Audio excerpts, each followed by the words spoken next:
सर्वेभ्यो छात्रेभ्यो नमः। नमश्च मामकेन शुभकामना अपि। अद्य वयं महाकवि भासविरचितस्य स्वप्नवासवदत्ता नामकस्य नाटकस्य प्रथमाङ्कविषये पठिष्यामः। नाटके अस्मिन् उदयन वासवदत्तायाः प्रेमकथायाः चित्रणमपि मञ्चनमपि सम्प्राप्यते। अत्र उदयनस्य मन्त्री योगन्धरायणः वासवदत्तां पद्मावतीं समीपं निक्षेप अर्थात् न्यासरूपेण दातुम् इच्छति। तथा पद्मावती अपि निक्षेप धनं रक्षणम् अतीव कष्टम् इति मत्वा अत्र श्लोकरीत्या अनेन प्रकारेण कथयति यत् सुखमर्थो भवेत् दातुं सुखं प्राणः सुखं तपः सुखमन्यत् भवेत् सर्वं दुःखं न्यासस्य रक्षणम्। पुनश्च श्रूयतां सुखमर्थो भवेत् दातुं सुखं प्राणः सुखं तपः सुखमन्यत् भवेत् सर्वं दुःखं न्यासस्य रक्षणम्। अर्थात् धनं दातुं समर्पयितुं सुखं वर्तते। सुखम् इति सुखकरम् अनायासं वा भवेत् स्यात्। प्राणः आसवः दातुं आयासरहितं तपः तपश्चरणं फलं सुखं सुखकरम् अन्यच्च इतरच्च सर्वं सकलं सुखं क्लेशं विना दातुं भवेत् किन्तु न्यासस्य अर्थात् निक्षेपस्य रक्षणं पालनं दुःखं दुष्करम् अर्थात् धनप्राणादीनां दानं सुकरं भवति किन्तु न्यासस्य रक्षणं सर्वदा दुष्करमेव। अर्थात् प्राणदानम् अपि सुखं वर्तते, अर्थदानम् अपि सुकरं वर्तते, अन्यत् सर्वमेव सुकरम् अन्यत् सर्वमेव दानं सुकरं वर्तते किन्तु न्यासस्य रक्षणं खलु दुःखम् एव इति पद्मावती अत्र कथयति। अर्थात धन देना आसान है, प्राण या तपस्या का फल और अन्य सब कुछ देना भी सरल है, किंतु धरोहर की रक्षा करना कठिन है। अतएव LIC इति संस्थया अपि वाक्यं वर्तते योगक्षेमं वहाम्यहम्।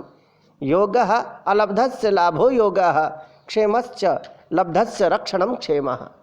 लब्धस्य रक्षणं खलु महद् दुःखकरं वर्तते, सुखकरं नास्ति। अतएव दुःखं न्यासस्य रक्षणम् इत्युक्तं महाकविना भासेन।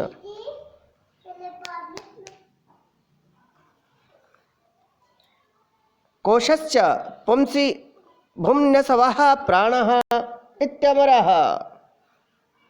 अर्थान्तरन्यास अलङ्कारोऽपि अत्र विराजते। सामान्यकथनेन समर्थनो भवति विशेषकथनस्य। अतएव अत्र अर्थान्तरन्यासोऽपि वर्तते। अनुष्टुप् वृत्तञ्च। अग्रिमः श्लोकः। नैवेदानीं तादृशाश्चक्रवाका नैवाप्यन्ये स्त्रीविशेषैर्वियुक्ताः धन्या सा स्त्री यां तथा वेत्ति भर्ता भर्तृस्नेहात् सा हि दग्धाप्यदग्धा। अतीव महत्वपूर्ण श्लोको अत्र विराजते यत् नैवेदानीं तादृशाश्चक्रवाका नैवाप्यन्ये स्त्रीविशेषैर्वियुक्ताः धन्या सा स्त्री यां तथा वेत्ति भर्ता भर्तृस्नेहात् सा ही दग्धाप्यदग्धा। भर्तृस्नेहात् ही सा दग्धा अपि अदग्धा।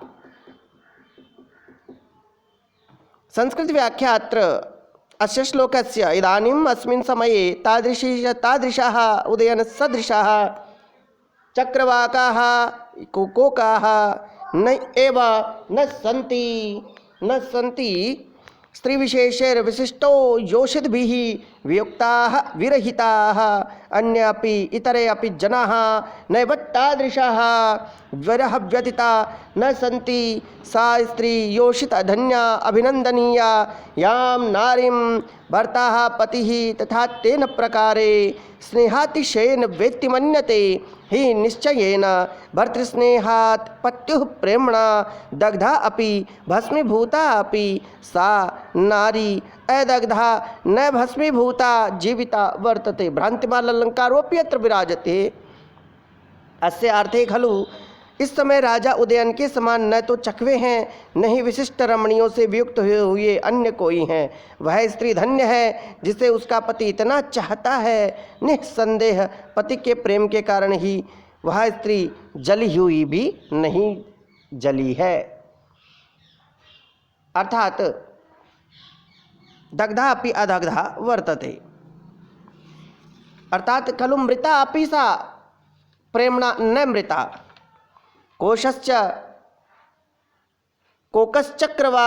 कोकश्चक्रः चक्रवाको रथांगगह्वय नामकः इत्यमरः। अत्र चक्रवाक इति प्रसिद्ध उपमानम् उपमेय रूपेय प्रस्तुतत्वात् अत्र प्रतीप अलंकारोऽपि विराजते।